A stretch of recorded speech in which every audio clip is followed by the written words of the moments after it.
Hey everyone, welcome to the Movie Throne. I'm your host, the one and only King freaking Kansas, here on Canadian Thanksgiving, the true Thanksgiving, guys. Just kidding, man. I just wanted to give a quick shout out before I blab my brains out over here on this channel today during podcast episode number 73. Yes, we're back from all these months of taking a breather and stuff until you guys get bored of me or until I get bored of this and whatever. Just wanted to wish all you guys a happy Thanksgiving who celebrate today and across the planet, the universe, whatever. So happy Thanksgiving. Enjoy your turkey. Be thankful for what you have and not what you don't have, kind of thing. Be happy with what you have, pretty much. Okay, guys? Anyways, without getting off that on my chest there. Yeah, man, I'm telling you guys, I'm back doing this. I'm going to keep it simple, sweet, moving forward. Like I said, I'm going to try and follow the motto, guys.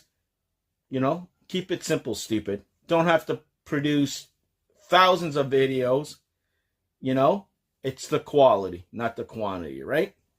So I'm planning on doing that moving forward, guys. We're doing some, podcast videos. And then, of course, movie reviews will be a part of this and stuff. I'm going to tweak this, guys, probably till the end of the year. Because in 2026, you're going to be getting weekly podcast episodes every Monday moving forward. That's why I did it on Monday, because it gives you a whole chance the whole week and the weekend to, have some stuff that I want to talk about, especially in the world of TV, movie, entertainment, and whatever else the king happens to come across and wants to talk about. And of course, obviously, guys, don't worry. You're going to get your odd TV or movie solo reviews here and there, but not for everything. For the major event movies, like Avengers Doomsday that's coming out, or Daredevil, we'll do that separate on a weekly basis to keep it separate, so then it doesn't get all mixed and, disappears in the shuffle with these podcast episodes. But, yeah, so guys, I'm not going to go through the hot topics like I did in the past, and this happened and that happened, unless it's something major. But you guys can tell by the thumbnail, I'm going to be tackling this craze that's been going across the planet over the last several months. What's the king referring to? I'm talking about K-pop, guys, Demon Hunters. That's going to be the main topic at the end close to the end of this video. But I'm going to discuss that, and is the hype real and all that stuff, and what do I personally think, because I see all these YouTubers go on and talk about it. I did my initial review and gave my initial thoughts on the movie that's streaming on Netflix since August 23rd, if I'm not mistaken, of this year. And it just seems to get hotter and hotter, and still at number one. But we'll discuss that later, You guys, I don't know if you guys have been checking out our YouTube channel. I've been adding a lot of DVDs and Blu-rays to my personal collection. I'm kind of like slowly getting away from doing figure reviews. I think the king has reached his max with Yagnama reviews. I'm leaning towards this being the last volume that I'll be doing for figure reviews, and kind of like focus more on movies and everything else, and a couple of my personal passions, which I'll mention during the K-pop main topic segment later on, guys. And some of the unboxing ones that you guys can look forward to, guys, is this little baby right here. Yeah, you see it. I know you guys. I don't know if you guys are big Dean Cain and Terry Hatcher fans of the Lois and Clark series. I got this on Blu-ray. I was waiting for this. I don't normally get my TV series on Blu-ray. The only other one I'm going to probably spend money on is Game of Thrones. I will get that on Blu-ray 100%, because every episode feels like a movie, and it's done well. It's just something you got to get on Blu-ray. I don't care what people say, but everything else is on DVD. Yeah, man. And, of course, K-pop reference. We'll get to that, but Sailor Moon. I picked that up months. Go check out the review there. Straight from Malaysia, Cost me about 80 or 90 bucks Canadian, including shipping. Didn't pay any duties, thank God, from where I got it from. And it's the entire complete Sailor Moon series with the new stuff that just came out, all the movies. It's everything. It's like 239 episodes of Sailor Moon, believe it or not, and 7 movies. That's one of my little crazy passions on the side, guys. My guilty pleasures, as I call it. And, And there's a reason for everything, but yeah, that's something. My other couple of unboxing videos that I guys did, it was Formula One, Superman, Scoop. There is also Varsity Blues / Major League, 2 classic favorites of mine that I'm going to be unboxing. Probably, I'm thinking tomorrow, if it arrives on time today, even though it's Thanksgiving here. And I'll probably be doing reviews on those too. So it'll be like probably Major League on Friday, and then on Sunday or Saturday, got to take care of some personal matter on Sunday. And I'll do Varsity Blues. And then, of course, Mission Impossible and Fantastic Four are coming out this week. So I want to get my hands on those, unbox them, and then eventually do a Mission Impossible review. I did a Fantastic Four First Steps. Just don't know where the hell I'm going to find it up here and at the price, and if I'm going to go Blu-ray route. I know Mission Impossible, I'll go Blu-ray. The other one, I don't know if it's going to be a Blu-ray 4K scenario there. But anyways, that's pretty much the King's game plan moving forward on the YouTube channel. I want to personally take the time to thank all you guys for watching.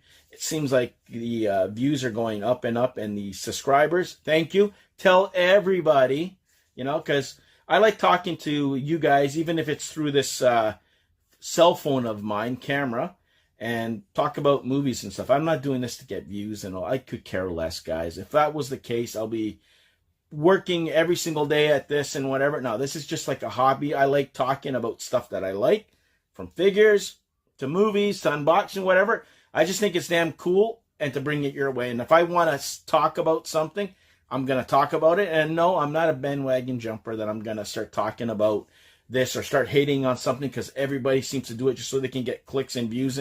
Nah. I'm not here about that. I'm here about what this is supposed to be about. Watching movies, enjoying them, and try not to criticize the flaws and whatever and kind of bash everything and jump on that bandwagon. I'm not like that. The King's not like that. Never going to be like that. And in 2026, the King's going to do some major changes around here, So just stay tuned for that. I can't wait till 2026 comes. And like I said, I'm going to be focused on a side project of mine that I always wanted to work on, that I go, it's about time. Got to do it. Time is now. Just like John Cena. His match is coming up to an end. Anyways, guys, enough chit-chat with you guys. I know you probably burned the ears. You're not here to hear me just babble for like 10 minutes or whatever. I'm trying to keep this under 30 minutes if I can do so. I don't know. It's, once a week. What the hell, right? Okay, guys. I want to discuss some reviews or some things that went down that the King watched, okay? The first one in particular, I guess if you guys haven't seen the review with myself and the Admiral yet. Admiral, yes, he's alive. He had to deal with some health issues and stuff. Haven't seen him for 3 months. He's back. He explains a little bit during the video what happened to him, and I kind of didn't brush it off, but me like to talk a little bit and not pay attention with things. But we tackled after I unboxed the video, Formula One starring Brad Pitt, and guys, I was surprised, man. I liked it. I'm not going to do, doing these videos, guys, there's not going to be no spoilers, so don't worry about it. The story is good. It's focused on racing as it should be. The sound, the cinematography, the flow of the film, phenomenal. It's good. 2 hours and 35 minutes, guys. I'm going to tell you that right now.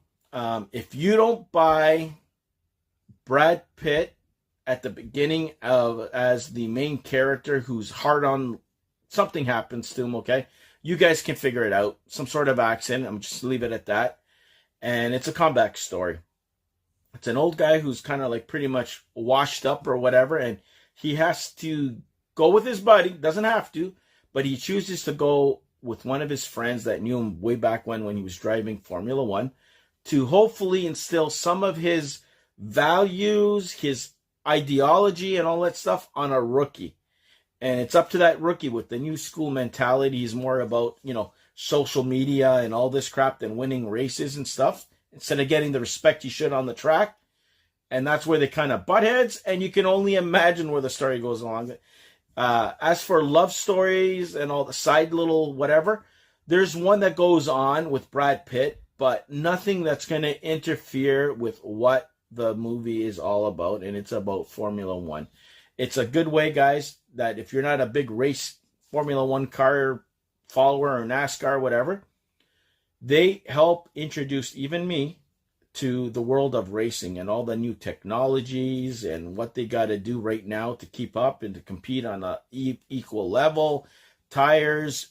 It has it all there, but it does it in a simplistic way that you're not going to get bored and tune out of it. They use certain tools to progress the storyline, and there's no like major, oh my God, plot twists or anything like that in this one. It's simple, basic, entertaining for 2 hours and 35 minutes. I think they could have trimmed off 10 minutes to tell you the truth, but it was okay even with that. And it's a feel-good movie, guys, but highly recommend it. If you want a complete spoiler review, go check out The King and the Admiral on our YouTube channel, and you can see a Formula One thing. From now on, moving forward, you're going to have that little spoiler sticker on all our solo reviews, guys, but don't worry, on here, I won't ruin it for you, okay? So that's that one out of the way. The other one I wanted to talk about, guys, is Peacemaker Season 2 finale, okay? James Gunn's so-called TV masterpiece hit with John Cena in the lead role. Season 1, phenomenal. And it's still not for kids, guys, so don't let your kids watch it. And maybe some adults won't want to watch it because there's violent and there's a whole bunch of other vulgar language and all that stuff present. So if it's not your cup of tea, that's the only spoiler I'm going to tell you. Season 2, my personal opinion, not as good as Season 1, but still damn good. As for the finale, guys, did it stick the landing? Yes, but it didn't knock my socks off. I was kind of like a little bit disappointed with the result. I think episode 5 and 6 kind of with more of the finale for Season 2 than this one. This was kind of like a filler episode or a gap filler between what's going to be coming out next in the DCU by James Gunn and the series. And for what happens at the end and being promised that there's going to be a big special guest appearance and whatever, nah. You know, this is not a spoilers. There was one major villain who shows up in the series, and that was pretty much it. No one else special showed up. You know, even in the finale, I was expecting so much, but maybe that's why I was a little bit let down. But it gave us this backstory of Peacemaker, Chris, and Harcourt, like kind of like that first date kind of thing, and that's how I'm gonna leave about it. It was cool to see that, and then everybody else have their little mini stories and kind of thing, and then how everything kind of comes together nicely, and it shows you where the DCU is headed. Rick Flag Sr., he plays a big part. You finally see what he was after with this whole Chris's interdimension, whatever the hell thing. That kind of figures itself out. But overall, it was good. I wanted it to be great. Maybe my expectations were high because of the last 2 episodes before the finale. There's only 8 episodes.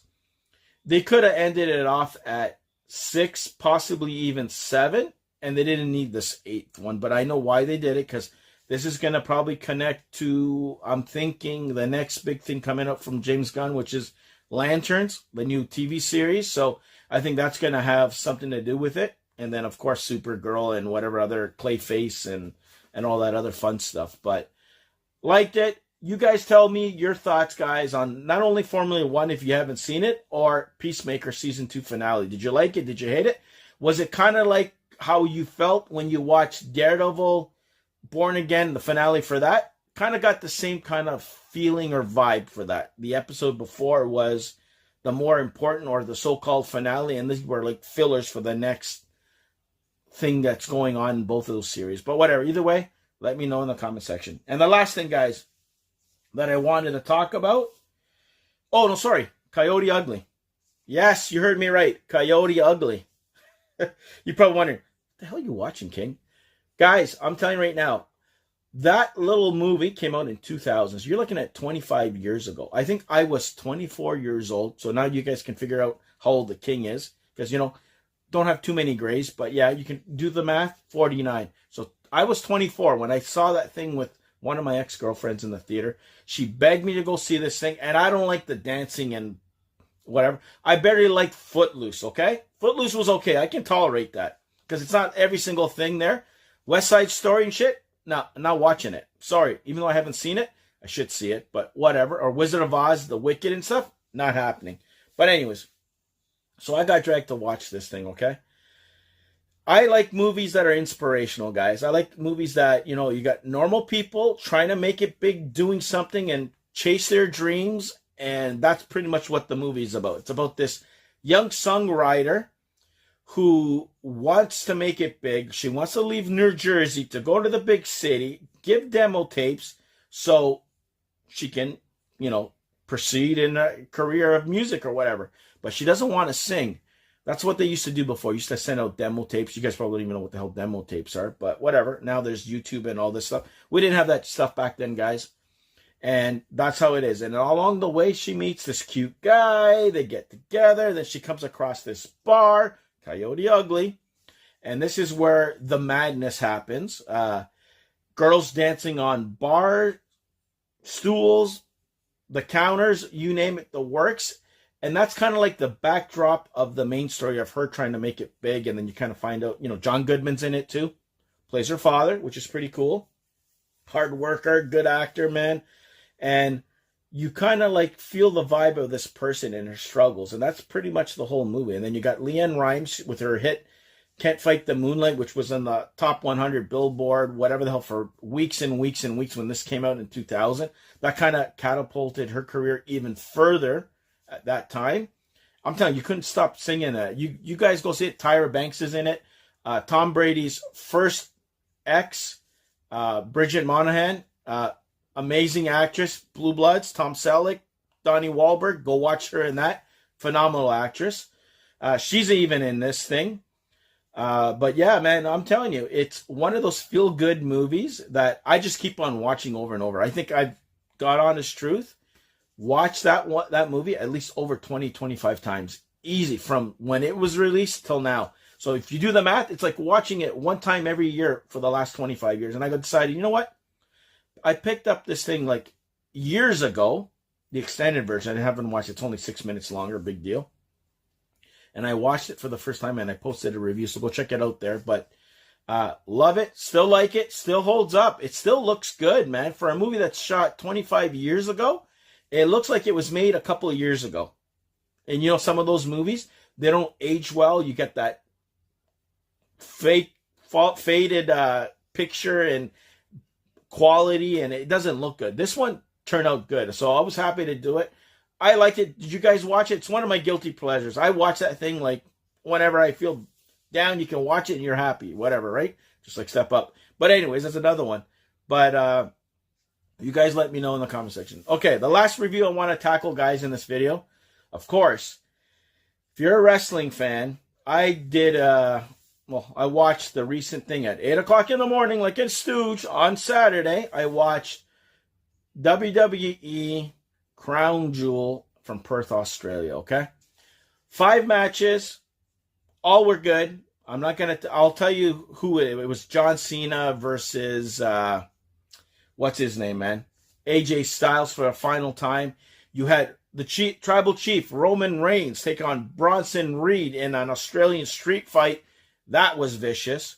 You had Io Sky and Rhea Ripley, another hometown talent from the country of Australia, versus the Kabuki Warriors, Asuka and Kairi Sane. That was another holy crap moment. You got the women's Crown Jewel match, which was champion, the WWE champ versus the heavyweight champ. So it was Tiffany Stratton versus Stephanie Vaquer. That was a hell of a match. I'll tell you that right now. Could possibly be the match of the night.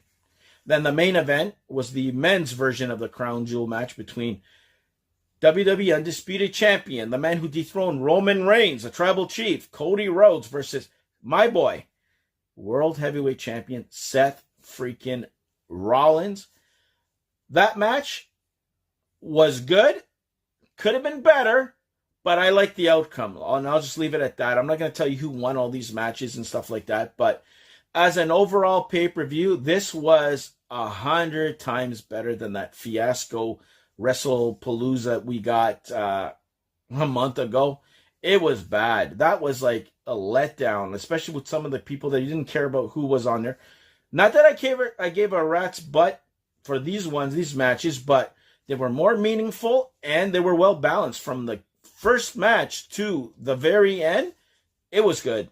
Like, I was pleasantly surprised. I enjoyed it. You guys are not a wrestling fan? I don't know. Go watch it. Give it a try and let the king know what you thought. And even you guys wrestling fans, did a review. You guys want a spoiler match for match, my thoughts and whatever, go check the reviews out. For any of the stuff that I just mentioned, you can go check it up on our YouTube channel and find out reviews. You know, those ones are going to be spoiler filled. So there you go, guys. That's my reviews. Okay. Let me have a sip of my coffee. Okay. The main topic, or the hot topic of this podcast episode, or this week, is K-pop demon hunters. As I was saying earlier, this Netflix silent Korean-based animated film that has singing in it. Yes, it has singing and lyrics and all that stuff, and a lot of fighting and killing. You know, it's not bloody or gory, but you can see what happens in it, guys. Go watch my review for it. I'll tell you my thoughts there. Seems to still be number one. It was released in theaters, I think, last month. There was like a sing-along version that everybody ate it up and they went bonkers, okay? Me, my honest-to-God truth opinion, I didn't want to watch this thing. When I first put it on, I'm like, oh, no, it's going to be one of these things, you know? Visually, I was impressed at the beginning, but I was like, okay, it gave me these Spider-Man Across the Spider-Verse vibes and whatever. Okay, very colorful, well done, great. But again, I thought it's just geared towards the little girls, just to get them something else to watch, you know. Me, I was intrigued a little bit. That's why I stuck with it, because of the whole Sailor Moon thing, right? That's my guilty pleasure. I'm like, okay, let me give this a try, you know, as much as there's music and whatever. So anyways, after a day after I first initially tried to watch this thing, I watched it, and I'm telling you right now, guys, I was shocked and pleasantly surprised. I love the damn thing. I'm going to admit it, whatever. I'm not a bandwagon jumper and what clicks and whatever, and everybody else is doing these stupid videos saying, oh my God, it's the greatest thing on the face. It's good, okay? It's good. It's worth your time. People look at the king. What the hell you watch it? No, guys. Had the same mentality, prejudice, all that stuff. And I don't like animated things like this. But I was, surprised, like I was surprised with Arcane. I was surprised with this. Not on the same level. Don't get me wrong. Seriousness is not too whatever. But there's a reason why a lot of people are going bonkers. And it's still around, and it's getting bigger and bigger and bigger, guys. Bigger to the point that recently on Jimmy Kimmel, I think it was October 7th, he had the singers that were behind Huntrix, that were a part of that, sing live and perform for the first time ever on camera. Okay, guys? Let me get the singers, okay, of the voice actors who played the main three leads in the EJ, Audrey, Mina, and Ray Ami. My God, guys, I never saw something that was literally in animation form pop up on the screen, like live action, so perfectly. And not only that, visually, vocally. I'm getting goosebumps just talking about it. I don't know if you guys can see that. I'm getting goosebumps. There you go. You can see it. The tracks that are in the movie, phenomenal. Like, when I mean phenomenal. It was related to what the hell they were doing in the film, but they also had serious meaning. Again, like I told you guys, films that kind of give you inspiration to do better and to be yourself and stuff. I love stuff like that. Like, I'll eat that shit every day up like there's no tomorrow, okay? And it brings you joy. You laughed, you cried, you got sad at some moments, but you could relate with what you were watching. So anyways, these singers, especially when you find out, what's her name? EJ. She has been struggling to make it in the K-pop world like since 10 years ago, and she was told that she wasn't good enough and all this. I'm not going to pretend to know the complete backstory, but I know that she had struggles, to get where she is today. And based on her vocals, wow, blown away. I haven't seen someone sing that good since either Whitney Houston's vocals, or I'll even throw Beyonce there, but I'm thinking better. They have, as a collective, they released their soundtrack, which I'm kind of considering getting. I don't know why. I don't buy music CDs, but it's one of those things that you just want to get it just to have it, because it's something memorable to have. Historic even. I think 5 or 7 out of the 12 songs that are on that disc are in the top 100 billboards as we speak today. Holy crap, what an accomplishment. It's not just a fad. They brought it, guys. And their performance on Jimmy Fallon, sorry, probably said Kimball before. Jimmy Fallon, The Tonight Show. Go on YouTube. You could see live performance there, or even go on his own, Jimmy Fallon's YouTube channel. Watch the 3 minutes and 26 performance. And I'm going to tell you guys right now, if you're not smiling or being effective anyway at the end of that video, then there's something wrong with you. And I'm tough guy, tough as nails, don't like certain crap, whatever. I got touched, and I'm like, holy crap. Touched so much that I go, you know what? King, what the hell are you doing with your life, man? You got to maybe start focusing on some of the stuff that you always dreamed about but never followed through on. And I go, you know what? I think 2026 is going to be that year for the King. I'm going to focus back on my novel writing like I used to do, my creative side besides talking to you guys, and dive into the world that I always wanted to dive into. And K-pop, these Demon Hunters, it's not like they're like, oh my God, so like groundbreaking or something like mesmerizing, like never's been done before. It's been done before. You know, Sailor Moon. That's why I'm waiting to hear something like there's going to be a Sailor Moon live action thing. Some studio's going to pick up that property and greenlight it and do a live action version or something, because that's another series that needs to get proper whatever props. And there's fandom for that, bonkers. Just like K-pop, it was amazing how they could combine K-pop and anime and put it together and make it work. Because at first you link it goes, come on, singers who do crime fighting or go after demons and kill them. Reminds me of Gem and the holograms, guys. If you know exactly what the King is talking about way back then. Normal people who became these rock stars who stopped the evil. That was the same premise. Same deal here, guys. So that's what I'm saying. It's not groundbreaking that nobody's thought of this before. It's been done. But this has been done to the level that it's on another level. And then when you get the actual singers and you can visually see them and they're that damn good, each one of them, and especially EJ, and then you learn about their backstory, their struggles and whatever, you just want them to succeed. And everything that's coming their way is well-deserved, well-earned, and they deserve it, guys. And my God, I'm not a music guy, like I said, and it blew my socks off. The hype is real. I want to see it. And you're even tempted. I don't like K-pop. I don't listen to that stuff, okay? Respect it. Don't make fun of it. Just not my cup of tea.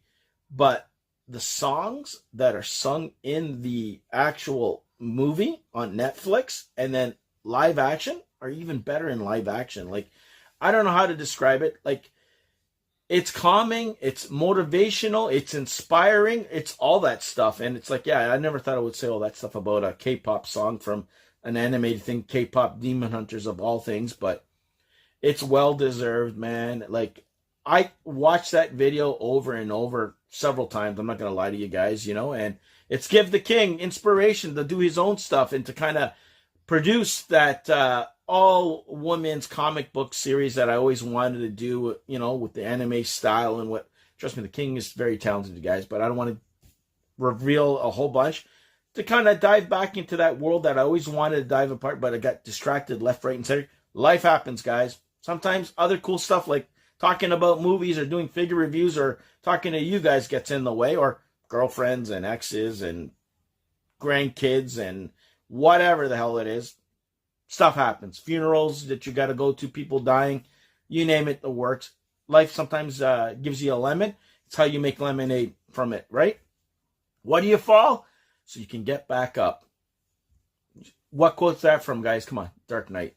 That's what Alfred says to Christian Bale's Batman when he falls down and he thinks that he doesn't have any chance, that you get back up so you can learn from your mistakes and do better. You know, that's what the whole thing is. Life is challenging, and that's the curveball that you get. But yeah, man, no, like, it's fascinating.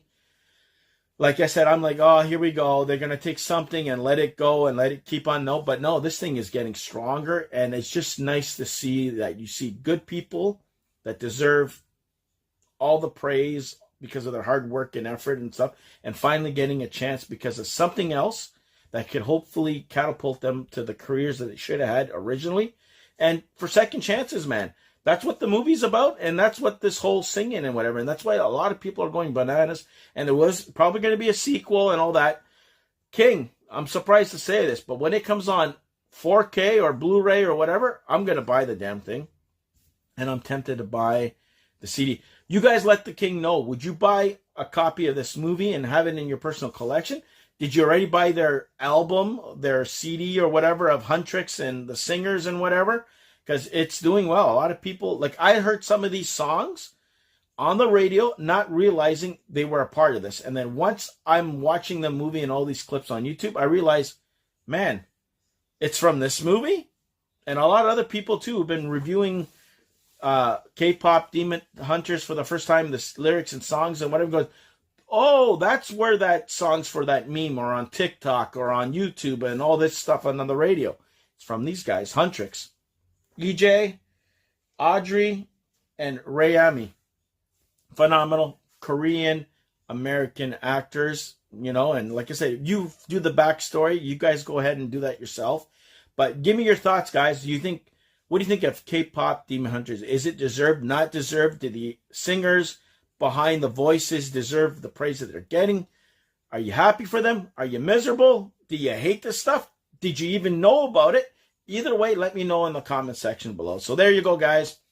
That's this week's podcast episode of The Movie Throne. I hope you guys liked it. Like, share, and subscribe. Comment on any of the stuff that I mentioned, guys. Tune in every Monday moving forward on this channel. I'll be talking about anything under the sun in the world of TV movie entertainment at the beginning. Couple of reviews, non-spoilers from now on this portion or these videos. Spoilers, they'll be solo, and then we'll see in the new year. And yeah, you guys have any ideas? Tune in here. Hopefully, Adam will be on one of these things soon whenever he's available, but he's a tough man. He's a family man, has kids, wife, whole bunch of crazy stuff to deal with, health, whatever. He'll do what he do. He'll show up when he can. We'll do the separate solo videos until the end of the year, and then we'll figure things out, guys. Trust me. But the King appreciates, he's thankful for all you guys watching. Listen to the King ramble. I'll do this as long as I feel like I can and I want to. Because after all, this is not a job. It's something that I like to do with fun on my fun time and free time. You know, King has a life too. Got other things and dreams to do. Hopefully, get a little bit of inspiration from some of the stuff that I've watched recently in the world and read about and whatever. Hopefully, you get the same out of it and you follow your dreams and whatever. And just be thankful, guys. You know, be thankful for what you have, not what you don't have or what you want to get. Because the world is a very tough place, and at the same time, it's not fair for everybody. Not everybody gets equal chances and opportunities in life.